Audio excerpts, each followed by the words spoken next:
Blog Talk Radio. Welcome to the R.E.I.G.N Blog Talk Radio Show with your host, Minister Annie Bell. And you're listening to it on the WIN Network. Yes, that's right, WIN Network. Together, we win. Stay tuned. Hand it down, afraid to let it out. Shackles, chains, the hurt, the guilt, the stain. I'm more than a conqueror. I'm more than a victim. I fight, I win. The chains are broken. 'Cause I reign, you reign, we reign, he reigns. I reign, we reign together, together. I reign, you reign, we reign, he reigns. I reign, we reign together, together. I reign, you reign, we reign, he reigns. I reign, we reign together, together. Say it. I reign, you reign, we reign, he reigns. I reign, we reign together, together, together, together, together, together, together. Woo! Ladies and gentlemen, thank you so much for joining me this evening. Again, we are in our third season. That is nothing but the Lord. The third season of the R.E.I.G.N Blog Talk Radio Show. To be quite honest with you, I thought that this show would only maybe last one year. But here we go. Here we are, still going strong in the third season. Thank you so much for joining us. Because I know there's many, many things that you could have been doing outside of listening to the show, but I appreciate you taking the time to spend it with me, Minister Annie Bell, the host and creator of the R.E.I.G.N Blog Talk Radio Show. Now, don't forget, it is an outreach of Wealth Management Ministries Incorporated. We are endeavoring to bring talk therapy to survivors of child abuse, sex trafficking, and other traumas, as well as providing awareness, prevention, and resources to the community. And so this time we're highlighting this whole month the other traumas, such as domestic violence. And we've been talking and we've gone through so many statistics to let you know just how prevalent it is within our society and internationally. If you're on my page on Facebook, you know how prevalent it is that women, especially women, are marginalized and objectified, and within that, there's so much exploitation and abuse. Tonight, I have with me Mrs. Deborah Coleman, who is, just 18 years of service as a certified victims advocate. I'm so proud and so excited to have her with us today as we talk more about what is going on in our communities and what we can do to help. So, Ms. Coleman, thank you so much. Welcome to the show. Thank you. Pleasure. Okay. Thank you so much. Well, we're going to go ahead and get started. First of all, though, I always want my audience to know who they are hearing, to kind of bond with you a little bit before we get into the nitty-gritty of the show. So please tell us a little bit about yourself, if you would. Okay, great. I'm Deborah Coleman. Originally, my family and I are from Oakland, California. My husband was in the Air Force, and that's what brought us here to Georgia. We've been in Georgia about 23 years. I've been married going on 29 years. I'm a mother and a grandmother, and I'm just excited to be able to talk to all you good people. Oh, fantastic, fantastic. You said your husband was in the Army? Was it Marine? Air Force. He's retired Air Force. Okay, my brother's in the Air Force. Well, he's retired Air Force. We're both getting up there in age.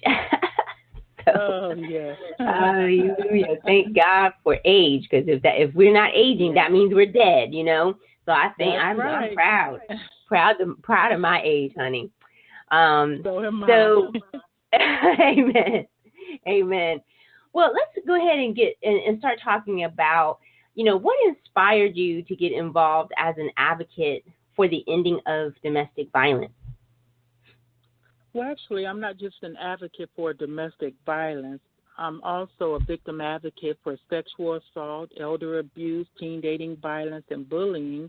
And what inspired me is my love for people and my love of helping people.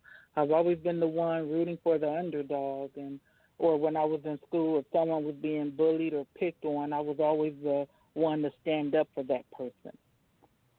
Wow. If we were in school, you probably would have stood up for me, because I was bullied a lot. So it's good to know that there were people out there. Even I know when I was being bullied in school, and I actually was there was a fight that was about to go down because I had gotten so tired of being bullied by this one person. They called her Moose. That's how tall she was and big she was. Wow. And so I finally had enough, and I just kind of told her to leave me alone and stop bugging me. And so anyway, she got mad and decided she wanted to fight me at lunch. Now, at that time, I mean, I'm a $105 now. So at that time, I think I was 89, maybe 85 pounds. And and I was like, okay, what am I going to do? But do you know that the word got around that she was going to try to beat me up at lunchtime? And so I had some people come up and, threaten to kick her butt if she touched me ever again. And I was so thankful. Yeah, I was like, yes. And so that girl never bothered me again. And, I was able to kind of graduate. This was middle school. So anyway, I digress way off the subject matter here. But I just wanted to say thank you for being an advocate even when you were young. And for so many different areas, as advocates, sometimes we may not get immediate gratification or reward for the work that we do, because it's certainly heavy emotionally and mentally, and sometimes physically. And but it is rewarding when we see somebody thriving in their survival, someone who has been able to turn their lives around. So I know there is some reward and some self-satisfaction to be in such a help sector like that. It's very rewarding. Yeah. So let's get into the talking about the abuse of spouses. And so we say, domestic violence, because we know that the domestic violence happens in to men as well as women, although majority is women. But how can one discern the signs and clues before getting into a domestically violent relationship? Great question. If you're dating someone and that person is controlling, they're easily angered, you see them hurting animals or small children, or enjoying the fact that someone else has hurt a small child or an animal. They're always frustrated. They're unpredictable. They're moody. They want to tell you what to wear. It always has to be their way or the highway. Those are red flags. Those are warning signs that you are about to enter into a relationship that's pretty much going to be one-sided, either emotional abuse or psychological abuse or physical abuse. But if you encounter someone with any of those symptoms or one or more, I would run to the nearest exit, not even go any further in a relationship. Mm-hmm. And I also wanted to bring up that jealousy, sometimes we as women think that is a compliment, that, oh, he's jealous, he really loves me. But it can really get out of balance quickly, wouldn't you say? Definitely. That's actually a big sign that I miss Mhm. jealousy. Jealousy does not equate love because love is trust. So if you Mm. trust Right. someone, you don't have a need to be jealous because you trust that person. So if the person you're dating is jealous, they don't want you to be around any other person, whether it's a male or a female. They don't even want you to be with your family. They want all Mm. your time. They want to monopolize everything. That in itself is a very unhealthy relationship. Yes, because that's actually part of the strategy to isolate that person. Exactly. Um, Ex- and also fulfill their own insecurities, so they keep you close, keep you, but again, sometimes we as women, Exactly. we take that as a sign of, oh, he loves me so much, but really, it could be a sign of he's going to be dominating your entire Exactly. being. Yeah. Yes. Good points that you brought up. The What would make a person, and although I understand it, I still don't understand it.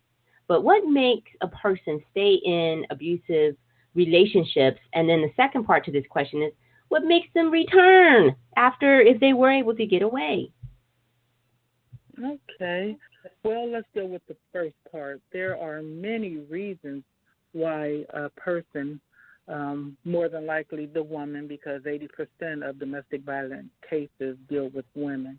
So there are many reasons why the woman might stay in that abusive relationship. One might be she's the homemaker. She doesn't have any money. She doesn't have any skills. She's pretty much been the one to stay home, and the abuser has been the breadwinner. So she's totally dependent upon him, and she has no family. She has no friends. She's embarrassed. She doesn't want to tell anyone. Like you mentioned earlier, he's kept her isolated, so she's severed all ties with other people, so she doesn't have anyone she can trust. There could be kids involved. She doesn't want to uproot her children. Her children are in a stable household. If she leaves, it's a possibility she may have to go into a shelter and displace her children, take her children out of the school district that they're in. So there are all kind of factors. Fear is the greatest factor. The person has threatened harm. If you leave, I'll kill you. I'll kill the kids. I know where your parents stay. I know where your grandparents stay. If you leave, this is what I'm going to do. And because the person has acted on it, has assaulted the person, they believe them. So they are fearful of their life. And another reason is love. They love that person and they believe that they can change the person. And they also believe that the abuse is due to something that they have done, that it's their fault. And if they could just find a way not to keep making the same mistakes, this is what they rationalize in their own mind. Well, if I can just find a way to not make those same mistakes that cause this person to be mad at me, then he'll love me. I just have to find a way to do better. So there are all kind of reasons why that person stays. And statistics says that when a woman leaves a relationship, a violent relationship, normally she does return up to 7 times. And the reason for Ooh. that is lack of help on the outside. It's like, what do I do? Most of the times the shelters are full in the local area, so there may not be a place for her to stay. She may become homeless. And if she stays in the shelter, then let's say she's fortunate enough to be there for 3 months. After the 3 months, then what? Shelters do assist to help find a more permanent home, but it doesn't always happen. So they return back, and plus you have this abuser, what we call the honeymoon phase, constantly warns a person if they know where they are, promising to do better. Oh, please forgive me. Oh, I'm so sorry. I love you. I'll never hurt you again. If you please come back. And so the woman, sometimes she feels guilty, and her children are displaced, and they're out there, and she has no means of support. And so it's just more comfortable to go back. Is what she knows. It's a familiar area. So you have all these reasons that come into effect. Wow, you have said a mouthful, and each point you made, we could probably sit down and talk another hour on every point that you made because it's Exactly. so deep and so there's so much breadth and depth to those factors that make them stay. I do have to take a quick station identification break. So, everyone, if you'll stay tuned, we're going to talk more about domestic violence and ways that we can stop it. So, please hang tight. We'll be right back. Sadly, today, most of us know at least one person that suffers from addiction or substance abuse. Addiction does not discriminate. No age, gender, race, or classes of people are immune to the horrors of addiction. This epidemic has ruined families, claimed lives, and left loved ones devastated. Over 100 people die from overdoses daily, and over 20 million Americans suffer from some form of addiction. For this reason, author Lloyd H. Bell Jr. has written the book Clean and Serene. The author is an addictions counselor and recovering addict of over 13 years. He knows and has first-hand experience of being caught in the grips of addiction. Clean and Serene provides experience, strength, and hope for the still suffering addict. It can also be used as a tool in recovery. Whether it is used in a group setting or individually, this book was written to assist in the recovery process and encourage. Integrating inspirational, encouraging, and challenging scriptures, the author has provided a resource that is sure to change lives. If you or someone you know is battling with addiction, this book is for you. If you are in recovery, this is a great resource to add to your toolbox. If you are a group leader or addictions counselor, this is an awesome book for group therapy. Clean and Serene. Scriptural Meditations for Recovery is available nationwide in both ebook and print.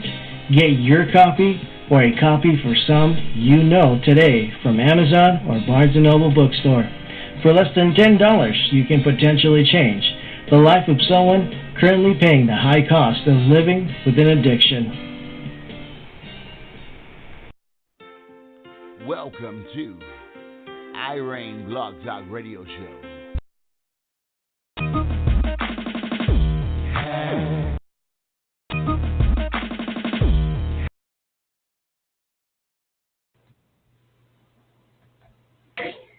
Sorry about that. We had some technical difficulties right there. Probably was more of operator error than anything else. So please excuse that one moment. But welcome back to the R.E.I.G.N Blog Talk Radio Show. My name is Minister Annie Bell, and of course we're here every Tuesday night at 8 p.m. Eastern. Tonight I have with me Ms. Deborah Coleman, who is a certified victims advocate. And so we're talking about the reasons why that people stay. And one of the things, Ms. Coleman, that really stuck out to me is when the woman is a homemaker, and so they may not have a job or a way of getting income after they leave. Right. And so isn't that also somewhat called financial abuse? Well, financial abuse is more of the person controlling the finances. And I'll give you an example. I've had victims whose husband would not even allow them to buy their own feminine products, wouldn't give them any money for personal hygiene. That person controlled all the money. They had no money. They didn't have a debit card, a credit card, a checking account. They had zero access to the money. That's what is considered financial abuse, withholding money from that person, and the person can't make it. They can't do anything. They can't go anywhere. Anything they need, they have to go through someone else to get it. That's financial abuse. Okay. And would that fall under domestic violence or? Yes, financial abuse. Okay. Financial abuse is part of domestic violence, as well as emotional abuse, psychological abuse, physical abuse, sexual abuse. That falls under the category of domestic violence as well. And when you say sexual abuse, basically you're saying that rape you can be raped even though you're in holy matrimony, correct? Yes, you can. The laws have changed. Way back in the day, that was unheard of. If a woman was married, her husband could not rape her. That was not the law. But the laws have changed to support that no is no. And yes, your husband can rape you. If you say no, if you're forced to do things against your will, forced to have sex, or he beats you, or you're coerced into having sex, that is considered rape, and it is punishable by law. Amen to that. Yes. Goodness gracious, I can't even imagine, what that type of so-called sex would feel like with this man who says he loves me, but, he won't even respect my desires and my timing. And so, thank God for that law changing. And you have said something else, that they will return 7 times. That is such an astronomically high number in my eyes, because number one, me returning the first time after I got out, that's almost unfathomable. So much so that I can't even say the word. But I know what you're saying. But to return 7 times, what makes them go back? I know you listed those factors that make them stay, but is it because of the lack of resources? The lack of resources is a big thing. That's probably number one. And it's not just by way of county or government type resources. Sometimes they have no one. If you have a friend or a family member, loved one, someone who encourages you, who you can draw strength from, who you feel safe around, and they more than likely will protect you, you're more than likely to stay away from that relationship. You have someone there. You have a safety net. A lot of times these victims don't have that, because you got to keep in mind that abuser has isolated them. He has forced them to sever ties, and in some instances move them out of a state where they know, that they're familiar with a city. He's moved them to a completely different state. They know no one. So if they leave, and like I said, the shelter is full, then what? Do they sleep in their car? They don't want that life. They don't have anyone saying, hey, I'm here for you. Hey, I'll pray with you.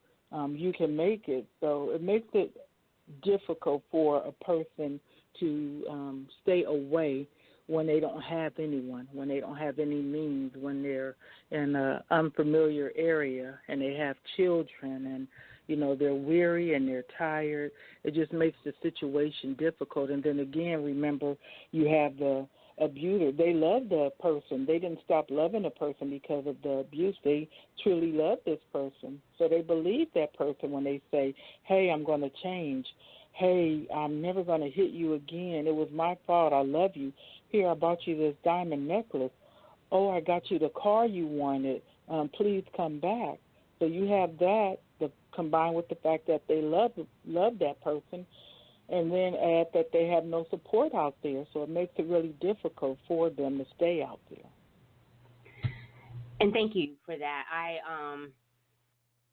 For those who get out and decide to go back, at the very least, when you do go back, make sure that you're not perpetuating, or you're not giving yourself a way out for the next time. So if it was the fact that you had no resources, somehow, some way, by hook or by crook, try to save some money, or stash some money on the side. Learn of other organizations that are out there that can help while you are stepping out into your survival.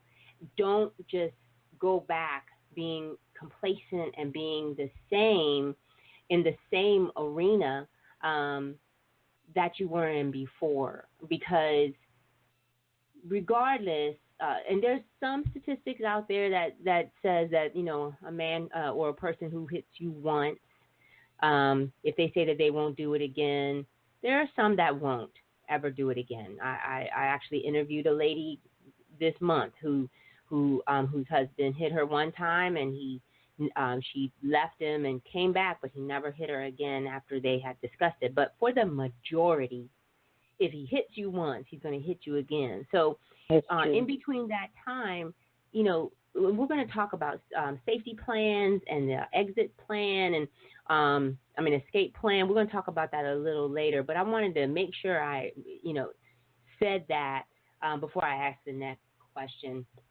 So let's quantify it. What are the statistics centered around domestic violence? Well, some very astounding statistics.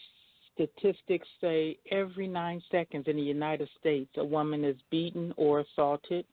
They also say that every day in the United States, more than 3 women are murdered by their boyfriend or their husband. So that alone, that's, to me, very astonishing, those statistics. Every 9 seconds, we've been on the line longer than that. So probably in the time frame that we have been on this air, we can probably say about, 15, 20 or more women have been assaulted. So that's an alarming statistic. Statistics also say that domestic violence is the leading cause of injury to women, more than car accidents, muggings, and rapes combined. No. Combined? Combined. If that doesn't make your jaw absolutely drop to the ground and get stuck there for 15 seconds, I don't know what will. Exactly. If you're saying just one of those, but it's not. You're saying all 3 of those combined. However, all 3, the leading cause of injury to women, more than car accident, muggings, and rapes combined.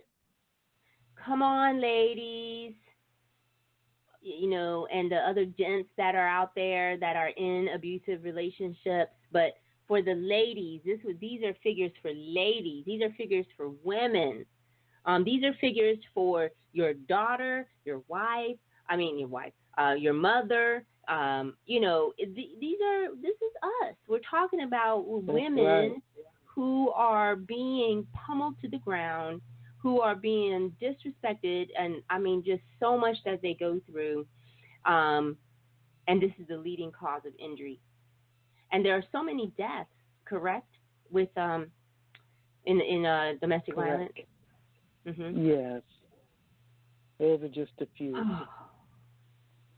And I just sometimes want to. I just want to shake some people to say, what's going on? What can we do so that you will be more worried about your life, and understanding that this happens to so many people and so many never make it out. Now you're going to leave your children, without a mother. You could possibly leave them with the very person who was abusing you, and they have no protection.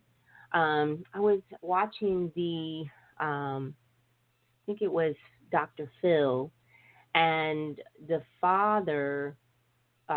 mother had left, and the children, they had 4 of them, they just didn't know where their mother was. After 30 some odd years, they found her.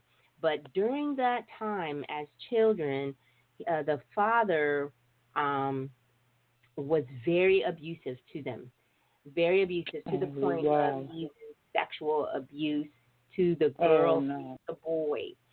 And so they endured not just his sexual abuse, but he also trafficked them. And come to find out, the mother was abused as well, and she tried to take them with her, but he in the course of her trying to call the police when he came, because she had to go up to the next door neighbor to call the police, he had taken the kids and left town and had no idea where they were.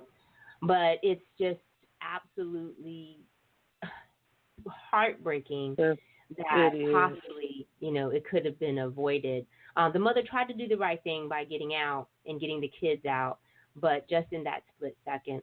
I have to go for my second station identification break. So everyone, please stand by, and we'll be right back.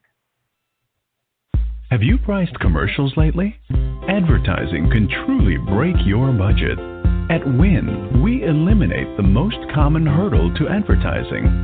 Advertise with R.E.I.G.N to reach potential customers locally, nationally, and internationally for as low as $150. Yes, that's right, $150 per commercial. We Inspire Network Radio is a new and rapidly growing online radio network that boasts of dynamic seasoned show hosts who are drawing audiences from across the nation and abroad. Africa, Australia, Scotland, Canada, just to name a few. We also have the technical capabilities to advertise your products and services through sound bites, slideshows, and more. No long-term contracts. You pay per show. Advertise on R.E.I.G.N, and you are sure to be a winner. For more information, call us 201-477-0469. Email Annie Bell at wealthmanagement-fs.org.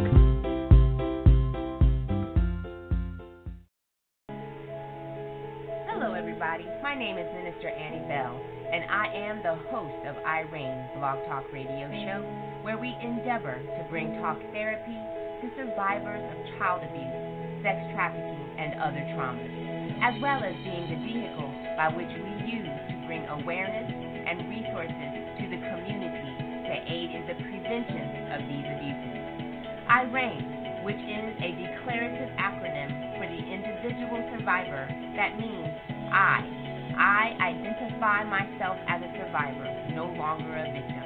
R, reclaim my life. E, excel at living. I, illuminate the dark. G, grow in Christ. And N, nurture myself and others. This declarative acronym has developed into a victorious lifestyle brand that empowers and aids in the healing journey of our survivors of abuse, sex trafficking, and other traumas. I have also written a book entitled with the namesake, R.E.I.G.N, A Survivor's Guide to Thrive, which is now available at Amazon.com and Barnes & Noble. Pick up your copy today and join me every Tuesday night at 8 p.m. here on We Inspire Network Radio, where together, through God, we win. If we endure, we shall reign with Him.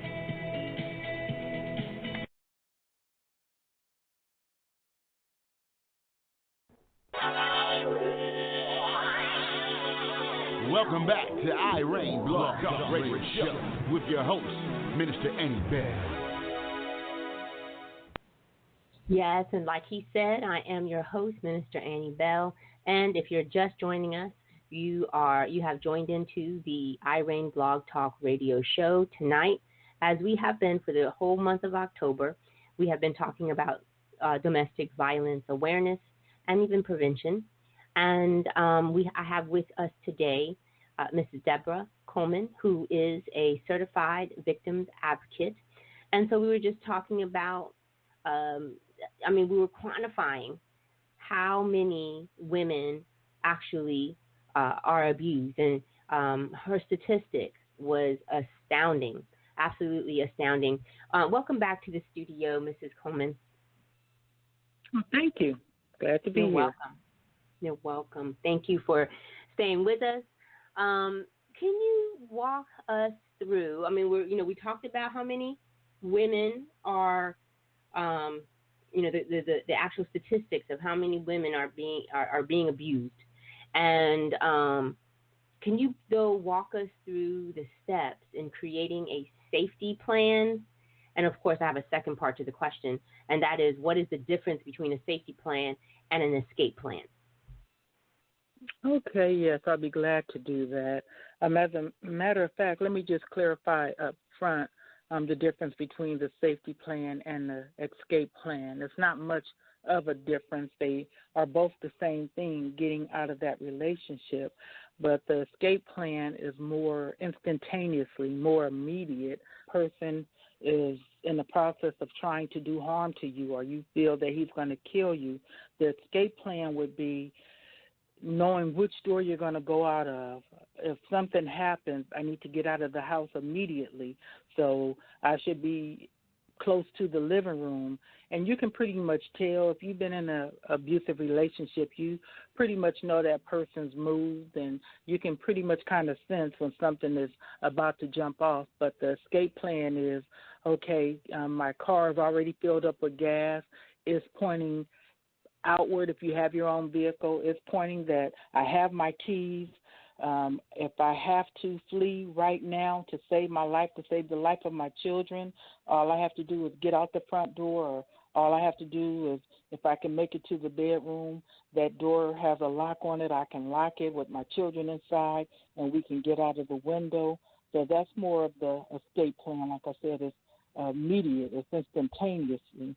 The safety plan, there's some planning behind it. You know you want to leave.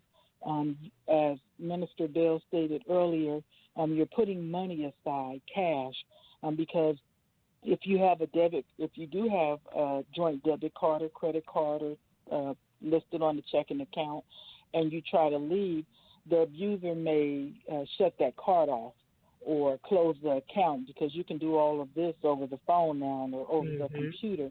But setting aside cash, if you do have access to it, if you're not a part of financial abuse and you do have access, he gives you cash and you go to the store, you may want to see if you can take some money without noticing and set it aside somewhere. And you actually want to get these things out of the house. This is where your trusted friend or your loved one or a church member or someone, this is where they come into play. Because as you are planning to get out of this relationship, to leave, you have clothing for yourself, for your children, things that when you do get the opportunity to leave, you don't have to worry, did I forget something? So get an overnight bag or a little suitcase if your abuser won't miss it, and pack clothes and toiletries for you and your children. You want to make sure you have things like your eyeglasses or prescription medicine, or you have your Social Security card, birth certificates, passport, things that you may not have a chance to get once you leave that home. You want to already have it in a bag, stored somewhere, along with the cash. If possible, maybe copies of your kids' school records if you have to pull them out of that school. So that's what the safety plan is. And also I want to add, if you are in that situation and you feel like something is going to jump off, the kitchen is the last place you want to be, because there are knives, there are weapons. So if you're in the kitchen and an argument is brewing, or you feel it's going to be followed with a hit, whatever the case may be, try to ease out of the kitchen. That person is starting to argue. Just if you're cooking, just turn the stove off and try to walk out of the kitchen without causing any attention to yourself, because that person is going to follow you, I'm sure, if they're arguing with you, but you don't want to be around any knives or any type of weapons. So that's part of safety planning. Oh, you know, I never thought about that, about the kitchen. Yeah. You know, trying to remove yourself from the kitchen and move the argument away from there because of that. And you know, I'm just sitting here thinking, and because I was abused as a child, and I was in a sexually abusive situation as a child, and I had always, you know, once I got out of it, I was like, I never want to be in a position like that again where I have no control. So I went on the other side of my coping mechanism, which was, you know, a control freak. And so it's nothing for me to have a have had a, I call it my fire account, just in case there was a fire, that I had, and whether he and my husband never knew about it, and I had this going for many years. I've been married 13 years now. For probably about 7-8 years, I kept an account, kept money aside for me and the kids, and had a bag packed and stashed. And my husband wasn't even abusive. Wow. But that was because of my abuse in my past. And so, and then, of course, even watching some of these movies like The Burning Bed or Independence Day, where, when I saw these wives going through an abusive relationship, and I made plans in my own head just in case, And I'm not saying everybody has to live that way. I'm sure mine, mine was a little bit over the top. But I am just saying to you all, anyone, or if you know someone who is in a relationship that is abusive, help them make this safety plan. If you have a dog that you want to take with you, you need to consider how you're going to take the dog with you, because I know, especially for children, you want to keep as many things normal as possible in their lives. And if, animals are a big part of their lives, and you want to take the animal. And who knows, the abuser might abuse the dog because the dog reminds him of you or whatever. So you want to get that life out of there as well. And another point that I wanted to make was, if you are looking for, especially on your phone or the computer, if you're looking for places and organizations for support, make sure you erase the cookies, erase your past, because the abuser, if they find it, one, they could confront you, or two, they could use it as part of their tool to find you. So there is an app, and I'm going to load that app back onto R.E.I.G.N Facebook page if you want to go back on there later this evening. And it's an app that is a decoy. So I believe it's something about shopping. And so it looks like an online shopping thing, but really it's a decoy to get help. So I'll put that back on there for those who may not have not heard about it. I want to go into this clergy and the church, how they should counsel and not counsel couples in a domestic violence relationship. Can you shed some light on that? I certainly will. And before I go into the clergy, if I can backtrack just for a moment, you had mentioned about getting your pets out of the house with you, and it slipped my mind, so I'm glad you mentioned that. There, in terms of resources, there is actually an agency in Atlanta. It's called Ahimsa House, AHIMSA. I don't have their number, but you can Google it. They are based out of Atlanta, but you don't have to be in Atlanta. They can help you in any city or any county, but they actually provide shelter for your animal and for your pet. And it could be a horse, your animal could be a pig, your animal could be a goat, it could be a cat, it could be a dog, it can be a snake, any pet that you have and you have to leave because of domestic violence. If you get in contact with Ahimsa House, they can make arrangements through the local veterinarian in your city, in your locality, make arrangements to temporarily shelter that animal until you can find another resident. So I would be remiss if I didn't mention that. Wow. Thank you so much. I am actually, I think I found it. I will put that on our Facebook page as well. And so that you can, you have another resource, or a resource for your friend or somebody that you know. Thank you for that. Right. And those services are free. And you had mentioned about how the church or clergy should counsel couples in a domestic violence relationship. And if there are any members of the clergy out there, I would like to say and reiterate, please, first of all, do not tell the woman she has to stay in that abusive relationship because of her religious values. That's not what God would want. I know you don't have to tell them about divorce. That should be a personal choice. But every clergy out there, if you do have a church member that's going through domestic violence and the person is physically abusive or abusive in other ways, please encourage that person to seek help and not encourage them to stay in that relationship. Sometimes it ends in death.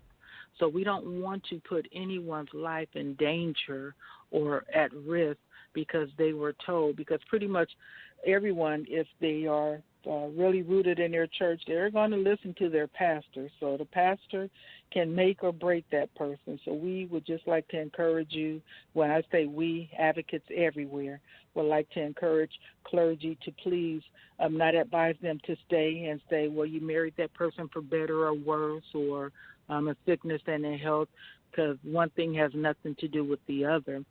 And in terms of counseling that couple, please, if they come to you for counseling, meaning the husband and wife or boyfriend and girlfriend, whatever the relationship is, we advise that you not counsel them together because the victim is going to be intimidated or afraid with the abuser sitting right there in the room next to them. They're not going to be free to really express themselves. So if you do counsel a couple going through domestic violence, it's best that you separate them. Someone can take the man and counsel him.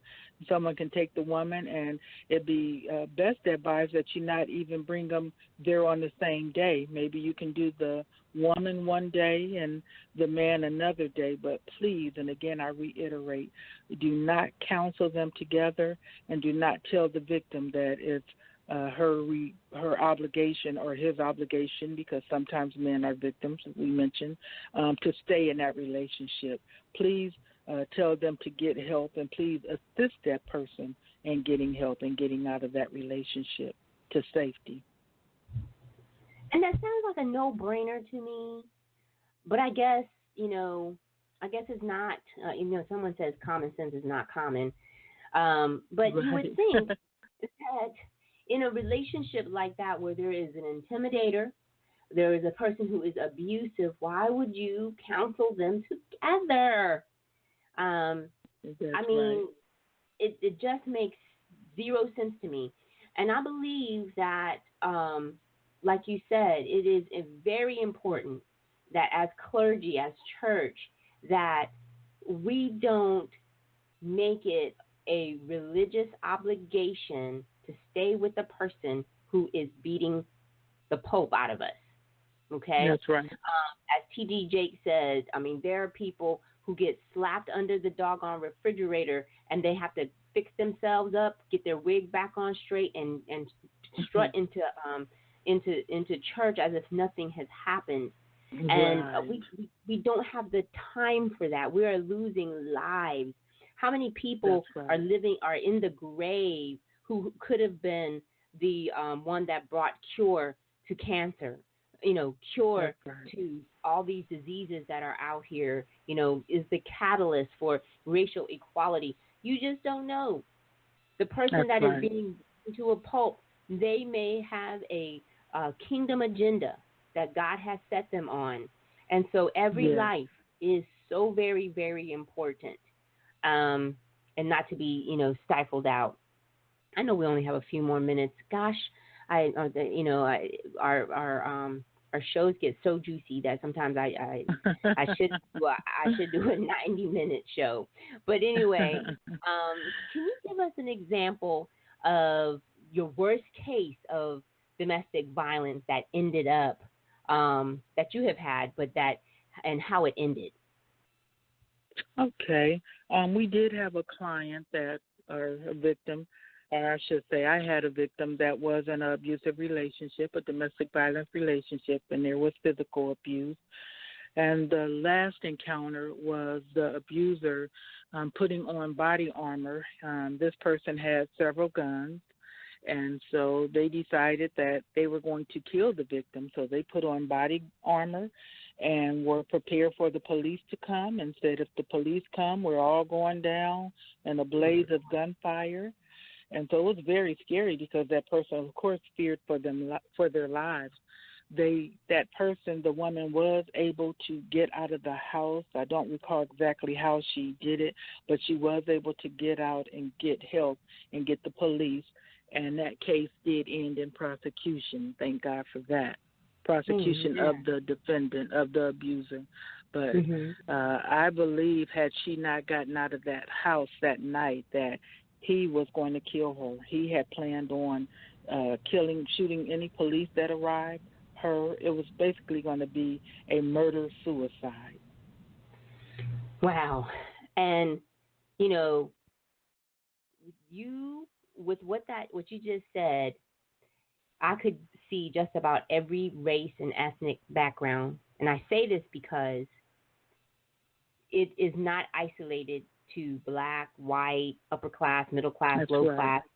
DV, domestic violence, spans, just like sexual abuse and sex trafficking, it spans all demographics. So don't put yourself in a situation or in a mindset that, hey, my situation is not domestic violence because I'm white or because I'm affluent or because I'm black and I'm middle class. It doesn't matter. Non-discriminatory. That's right. And thank you for sharing that because it also gives hope. And one of the things that we definitely want to give at the end of each show is there's hope. There's hope in every situation. So there's hope in that situation that you just mentioned. And, so that's great. Now, the sad thing is, even with our tweens and our teens, in their little, I'm going together, I'm going with this guy or going with this girl, their relationships, boyfriend and girlfriend relationships, they're abused, some of them. That's true. Can you shed some light and maybe even bring some other cues? I know that some of it already is the same as signs for adults that goes with any relationship, but if you could shed some light on that. Okay, let me give you a few statistics. Statistics show 1 in 3 teens experience dating violence, and also 80% of teen girls who have been physically abused continue to date that person. Statistics also say that nearly 1 in 5 teenage girls who have been in a relationship said a boyfriend threatened violence or self-harm if presented with a breakup. So teens deal with pretty much what adults deal with. And if adults have a hard time dealing with it, you can imagine the type of stress that it puts on a teen. Some of the symptoms for teens who are in abusive relationships, along with adults, they deal with depression and anxiety. Sometimes it leads them to alcohol and drug use, just trying to self-medicate, also withdrawal, antisocial behavior. So teens, they pretty much deal with domestic violence too, but it's called teen dating violence, and they deal with it as well.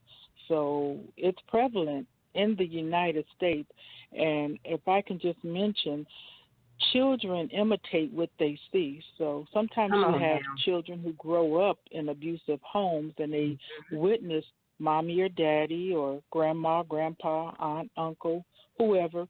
They see this and that becomes their norm. Well, my dad pushed my mom around and she stayed with him, or I saw uncle push auntie, he slapped her, and they stayed together. So that sometimes becomes that child's norm. And they don't know that that's an unhealthy relationship. That's all they know because that's all they have seen growing up. That's right. And so we're, another reason why if you're in a domestically violent relationship, that leaving is a good idea because you're perpetuating it inadvertently. You're not trying to. That's not what your intentions are. But your children, whether it's a daughter, they can either even think that this is how men who say they love them act, or boys, they'll grow up thinking that if you love your wife, you slap them around, you know. Exactly. And I'm going to tell you one other thing. While you, whoever it is, while you're abusing your spouse and they are missing a tooth, or their bridge of their nose have collapsed, and, you know, you are physically making that person, almost deforming their look. And, you know, so what does it say about you? That do you like looking upon your wife, your spouse, you know, mutilated? You know, what really, I don't understand that. So that's to the abuser, not to anyone else. But now, tell me, you know, you were at the end of our show, and I wanted to know, what are some of your future endeavors? Well, I plan on staying in the field of victim services. I believe I was called to do that. I believe that's my calling, my gift that God has placed in me. So as long as I'm alive, I plan on advocating for those who are the weaker, for those who are less fortunate, for those who don't know what to do. It's my goal to reach as many as I can, to educate and to help. So my future endeavors are to just continue what I'm doing now. Amen. Because you are so needed. You, and we need a million other yous, you know, to help. And, you know, for you guys who want to maybe get in touch with Mrs. Coleman, get some ideas, even I believe like organizationally, if you're looking to try to put together a transitional home or rescue home or something, I'm sure that she can give you really a lot of information, or help you, you know, get you in the right way, make sure you have the right services in place. Feel free to email me at iReign2015@gmail.com. That's iReign2015@gmail.com. And don't forget to spell out IREIGN 2015. Thank you so much, Mrs. Coleman, for coming on here and sharing your wisdom. You're welcome. And keep doing what you're doing, because you are needed, and you are much, you know, so much desired in this field of advocacy, because we need those who actually really care about people. So thank you so much for being on my show. Thank you, and thank you for what you do to getting the word out. You're helping as well. God bless you. God bless you too. Now, ladies and gentlemen, we have come to towards the end of the night. I wanted to make sure I share some information.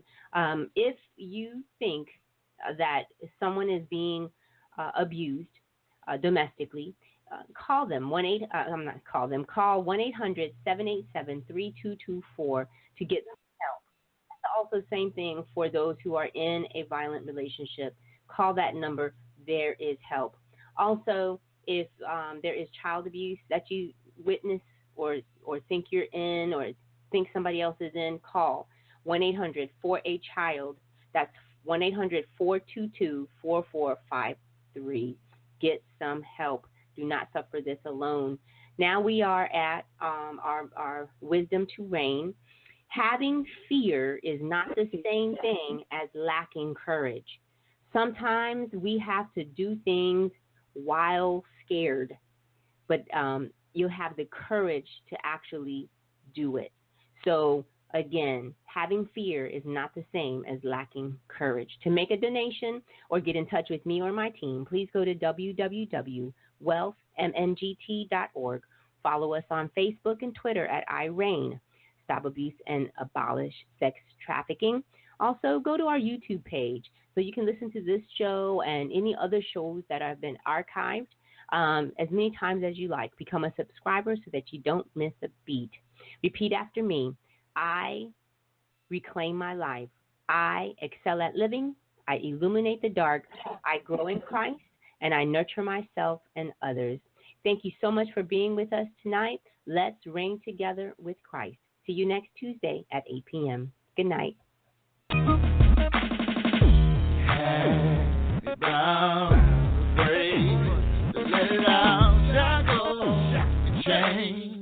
The hurt, the guilt, stain. I'm more than a conqueror.